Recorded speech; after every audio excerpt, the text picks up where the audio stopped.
Welcome to argumentative Indian में आपका स्वागत है। पिछले कुछ दिनों में दुनिया में कुछ इंपॉर्टेंट चीज़ें जो हुई हैं और जिनके बारे में आपका तथाकथित मीडिया जो है वो कुछ नहीं कहा। मैं उन खबरों के बारे में बात करना चाहूँगा। सबसे पहली खबर जो हमारे सामने है वो ये है कि पहले तो हम इसका कॉन्टेक्स्ट पर समझा देता हूँ। खैर, सब्सक्राइब करके बेल आइकन क्लिक करिए, ये और वो आप सबको पता है। मिडिल ईस्ट के कई अमेरिका के पूरी दुनिया भर में ये माना जाता है कि घोषित जो बेस हैं वो लगभग 750 से 810 के आसपास हैं और अघोषित जो बेस हैं वो लगभग 1500 के आसपास हैं। यानी कि दुनिया के हर कोने में लगभग हर देश के आसपास अमेरिका के कोई बेस हैं। हमारे आसपास पाकिस्तान में है उनका बेस। ये बात पाकिस्तानी बोलते हैं कि अब वो वहाँ नहीं है, पर सच है कि वो यहाँ है। ठीक है, उसके बाद भी उनके बेस है ओमान ओमान में जो हमको घेर सकते हैं। पर कहने का पॉइंट ये है कि अमेरिका के बेस मिडिल ईस्ट में फैले हुए हैं, जैसे दुनिया के हर कोने में फैले हुए हैं। पर हाल ही के दिनों में कुछ ऐसा हुआ है जो बहुत इंपॉर्टेंट है। मिडिल ईस्ट के बेसिस से अमेरिका ने धीरे धीरे धीरे धीरे अपने लोगों को खाली करना शुरू किया है। और ये बहुत इंपॉर्टेंट क्यों है वो मैं आपको समझाता हूँ। देखिए, कुछ दिनों पहले तक हमें लग रहा था कि ईरान वार होने वाली है और ईरान में अमेरिका बम करेगा, ये करेगा, वो करेगा, दुनिया भर की चीज़ें करेगा। बट आपको समझना होगा कि ईरान वेनेजुएला नहीं है। अगर अमेरिका ईरान तक पहुंच सकता है तो ईरान भी इजराइल तक पहुंच सकता है। और तो और, अमेरिका तक भले ही ईरान नहीं पहुंच सकता, बट उसके जो बेसेस हैं इस मिडिल ईस्ट में वहां तक तो वो आसानी से पहुंच सकता है। ये बात तो आप भी समझते हैं, ये बात अमेरिका भी समझता है। तो पहले जब उनको लगा कि वो अमेरिका ईरान पे हमला करेंगे और ईरान से कुछ भी नहीं होगा क्योंकि उनके अंदर ही इतनी उठापटक चल रही होगी, यानी कि अंदर से ही ईरान सॉफ्ट हो चुका होगा प्रोटेस्ट की वजह से, तो वो उन्होंने कुछ नहीं किया। और जब बाद में उन्होंने रियलाइज़ किया कि जो प्रोटेस्ट वाला गेम है वो पूरी तरह प्रोटेस्ट वाले गेम का एक बहुत इंपॉर्टेंट पक्ष है जो इंडिया से भी जुड़ा हुआ है, वो मैं बात करूँगा, आप बैठे रहिए यहीं पे। देखिए, जो प्रोटेस्ट अंदर हुए और वो फेल हो गए, जो कि प्रोटेस्ट शुरुआत तो ईमानदारी से हुए थे गवर्नमेंट के खिलाफ और बाद में आप सभी को दिखाई दिया कि अमेरिका का उसमें हाथ था, इसराइल का उसमें हाथ था। बहुत सिंपल सी बातें हैं कि लोगों के पास हजारों हजार स्टार लिंक के किट नहीं होते हैं।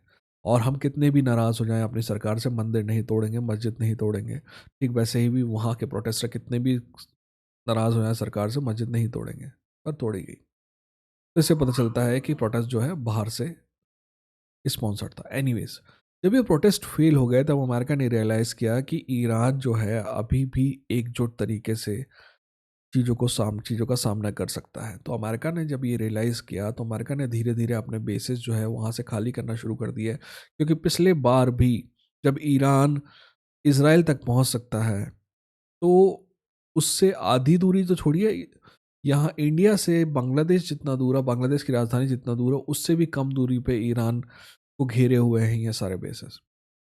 तो अमेरिका ने सोचा कि अगर ईरान पे भविष्य में भी हमला करना है, और मेरा मानना है कि यह हमला होगा, आज नहीं तो आज के दिन ही होगा, बट होगा ज़रूर।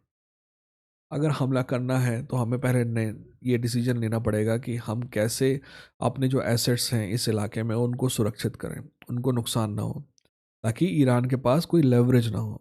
अमेरिका अगर ईरान पे हमला करता है तो ईरान अमेरिका के बेसिस पे हमला कर सकता है, इस बात का डर अमेरिका के पॉलिसी मेकर्स को होगा।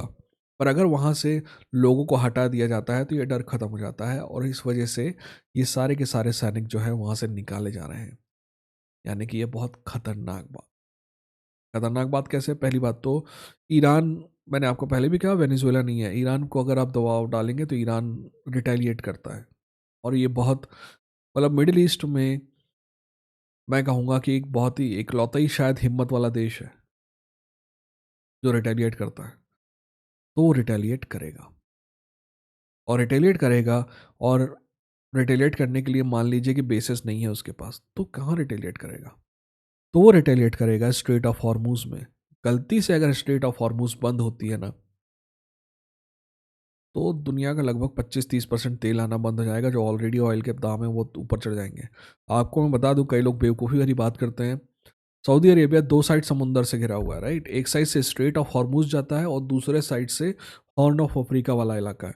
हॉर्न ऑफ अफ्रीका वाला इलाका जहाँ इतना छोटा सा मिलता है ना, वहाँ पे यमन है।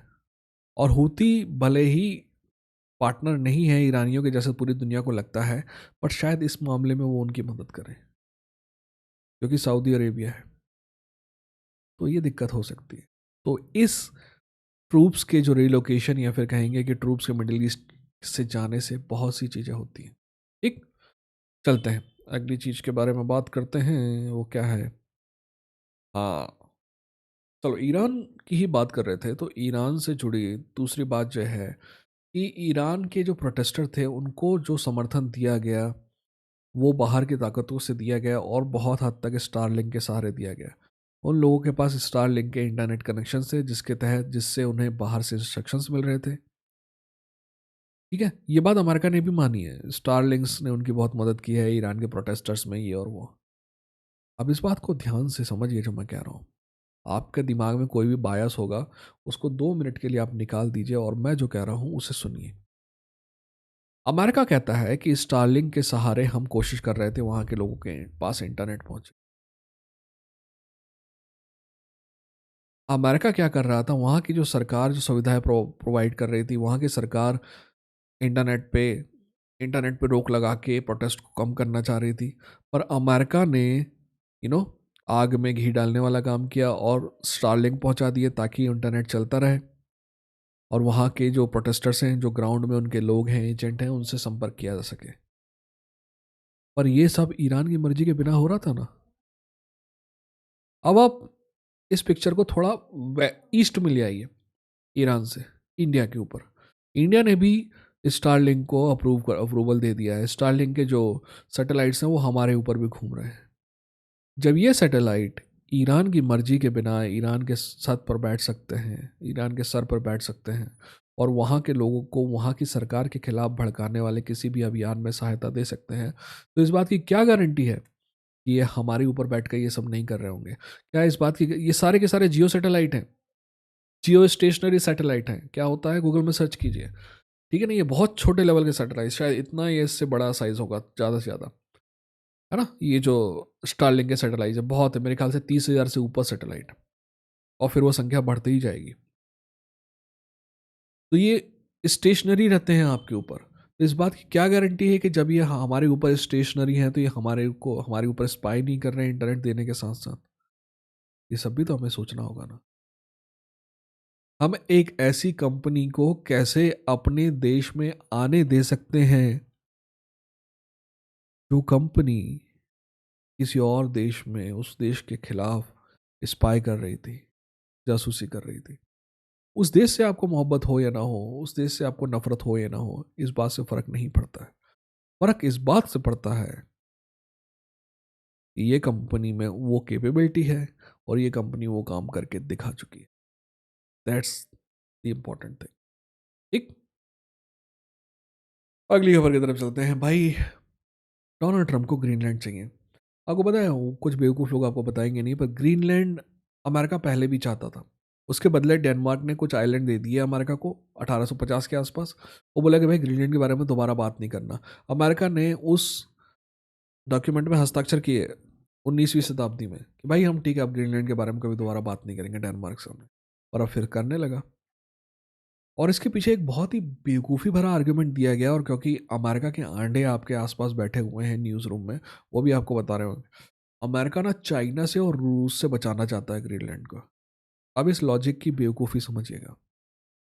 ग्रीनलैंड अभी डेनमार्क के पास है।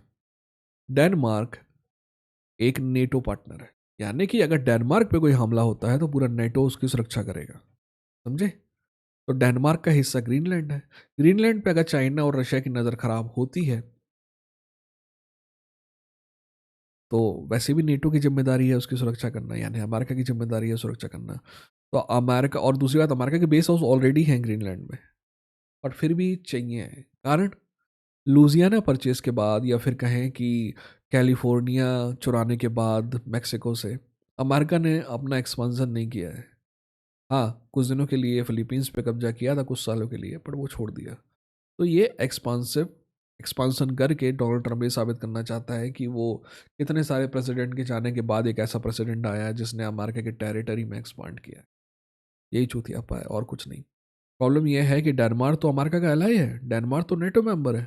जब यह आदमी, जब यह देश इनके साथ ऐसा कर सकता है, तो आपके देश में जो बैठे हुए लोग हैं, जो इनकी चाटने में से टाइम नहीं मिलता, जिनको, जो अपनी पूरी फॉरेन पॉलिसी यहीं पे इन लोगों के चरणों में डाल डाल दी है, क्या ये रिलायबल आदमी है? I don't think so. Anyways, आगे बढ़ते हैं। डोनाल्ड ट्रंप ने एक लेटर लिखा, और बहुत इंटरेस्टिंग लेटर है। डोनाल्ड ट्रंप ने लेटर लिखा नॉर्वे को, डियर जोनस, वहाँ के हेड ऑफ स्टेट को। Considering your country decided not to give me Nobel prize for having stopped 8 wars plus, I no longer feel obligation to think purely on peace, although it will always be predominant, but now I can think about what is good and proper for United States of America. पहली बात तो ये है कि जब ये letter समझ में आया ना डोनाल्ड ट्रंप का, जब सामने आया, तो मुझे लगा यार ये तो मजाक चल रहा है, किसी ने ज़बरदस्ती ये प्रिंट आउट करके डाल दिया है। और बाद में पता चला कि ये सच है, ये सच है। हम एक ऐसे सर्कस में जी रहे हैं जहाँ ये जो जोकर है, ये हमारा राजा है। हाँ, हम इंडिया में रहते हैं, पर राजा यही है। अब देखना, पहली बात तो नोबेल जो है स्वीडन से निकलता है, बट फिर भी इसने नॉर्वे की सरकार को लेटर लिखा। दूसरा, इसका कहना था कि मैं पीस के बारे में सिर्फ नोबेल प्राइज़ के बारे में सोच रहा था, नोबेल प्राइज़ की वजह से सोच रहा था, नहीं तो मैं पीस के बारे में सोचता भी नहीं। और फिर ये बोलता है कि अब मैं सिर्फ अमेरिका के बारे में सोचूंगा। यार, तुमको तो पहले भी अमेरिका के बारे में ही सोचना था, राष्ट्रपति तुम वहाँ के हो, दुनिया के तो हो नहीं। यानी कि तुम अमेरिका के बारे में नहीं सोच रहे थे, पीस प्राइज़ के बारे में सोच रहे थे। और आपको मैं बताऊं, घटिया बात ये नहीं है कि ये आदमी ये बात कर रहा था, मैं घटिया बात ये है कि आपको ये बात आज पता चली। ऐसा हमेशा से होता रहा है। मैं आपको एग्जांपल दूंगा, या कई मतलब बेवकूफ़ लोग भरोसा करते हैं कि डोनाल्ड ट्रंप जो बोल रहा है वो सच बोल रहा है। आपको पता है बेवकूफ़ से भी बड़ा बेवकूफ़ कौन होता है? चूतिया। चूतिया भरोसा करता है कि डोनाल्ड ट्रंप के खिलाफ जो बराक ओबामा टाइप के लोग हैं ना, वो सच बोलते हैं। वो हाई कॉन्फिडेंट चूतिया है। इसको तो खैर नोबेल प्राइज़ नहीं मिला, बट बराक ओबामा को जिस दिन वो सत्ता में आया ना, उसके कुछ महीनों में मिल गया था, बिना कुछ किए नोबेल पीस प्राइज़ मिल गया था। क्यों? कारण पता नहीं। अभी मचाडो, जिस औरत को अभी पीस प्राइज़ मिला है ना, वो औरत अपने ही देश में हमला करने के लिए पूरी दुनिया में घूम रही है। बोलती है कि मेरे देश में हमला करो, मेरे देश में हमला करो। और फिर बोलती है कि मैं जैसे ही आप हमला कर दोगे और फिर मैं सत्ता में आ जाऊंगी ना, तो मैं अपने देश की सारी संपत्ति आप लोगों को बेच दूंगी। इस औरत को उन्होंने पीस प्राइज़ दिया। इससे पहले बराक ओबामा की बात मैं इसलिए कर रहा हूँ क्योंकि आपको लगता है कि ट्रंप बुरा, नहीं। ट्रंप एक घटिया ताकत का घटिया चेहरा है। बराक ओबामा एक घटिया ताकत का अच्छा चेहरा था। बराक ओबामा को उसके प्रेसिडेंट बनने के कुछ महीनों में ही मिल गया पीस प्राइज, बिना कुछ किए। उसके बाद उसने सीरिया की वो हालत की जो सीरिया की हालत 1915 के बाद नहीं हुई थी। आज सीरिया कितने हिस्सों में बटा हुआ है? सीरिया की 30% जनसंख्या जो है अपने जगह को छोड़ चुकी है। बराक ओबामा के राज में लीबिया का जो हाल हुआ वही हुआ। लीबिया जो पूरे अफ्रीका में ह्यूमन राइट्स इंडेक्स में, ह्यूमन डेवलपमेंट इंडेक्स में सबसे टॉप में था। सबसे ज़्यादा लिटरेसी थी वहाँ पे, लगभग हर आदमी के पास घर था। आज वहाँ पे लिटरल स्लेव मार्केट चल रहे हैं। ये हाल हुआ है आपके so called Nobel peace prize winner Barack Obama के बारे में। कम से कम ये नंगा बताता तो है कि मैं नंगा हूँ। एनीवेज, अब आगे चलते हैं आखिरी खबर की तरफ। ओके, यूएस के जो ट्रेजरी सेक्रेटरी हैं स्कॉट बेसेंट, पहली बात तो दुनिया भर के सारे कुत्ते जो इकट्ठे होते हैं वो डावोस में इकट्ठे होते हैं, वर्ल्ड इकोनॉमिक फोरम में, WEF कहते हैं इसको। यहाँ पे जो भी लोग इकट्ठे होते हैं ना, वो भला ही आपकी सरकार से भी गए हों, यहाँ से भी गए हों, पता नहीं वो क्यों जाते हैं, क्योंकि यहाँ पे कोई अच्छे लोग तो आते नहीं हैं। यहाँ पे ट्रेजरी सेक्रेटरी है, एक प्रकार से समझ जाइए कि उनके वित्त मंत्री टाइप के हैं। इन्होंने बोला कि हमने ही मुद्रा गिराई थी ईरान की। यानी कि ईरान में जो प्रदर्शन हुए थे, आपको याद है, जिनके बारे में हम बात किए पहले भी, वो महंगाई पे थे। महंगाई क्यों हुई थी? क्योंकि एकदम से ईरान की मुद्रा बहुत हद तक बहुत ज़्यादा गिर गई थी, इसलिए वो लोग सरकार के खिलाफ विरोध कर रहे थे। और यहाँ पे ये भाई साहब खुद बोल रहे हैं और क्रेडिट ले रहे हैं कि ये मुद्रा तो हमने गिराई थी ताकि ईरान के लोग जो हैं उनको परेशानी हो, ताकि ईरान के लोग सरकार से गुस्सा हो और सरकार को उठा के फेंक दें। ये लोग हैं। जब मैं कहता हूँ कि प्रोटेस्ट के पीछे ये लोग हैं, तो लोग समझते नहीं हैं। ये हैं। जब तक डॉलर रिजर्व करेंसी रहेगी दुनिया की, तब तक अमेरिका के पास ये सारे के सारे अधिकार रहेंगे कि जब चाहे किसी भी देश को त्राहिमाम कहने पे मजबूर कर दे। ठीक। आप तो अपने देश की बात कीजिए। बताइए कमेंट सेक्शन में ये वीडियो कैसा लगा और क्या आगे करना चाहिए। ठीक है। अपना ख्याल रखिए, अपनों का ख्याल रखिए। ये ये था आर्गुमेंटेटिव इंडियन। मिलेंगे वीडियो साथ। Take care.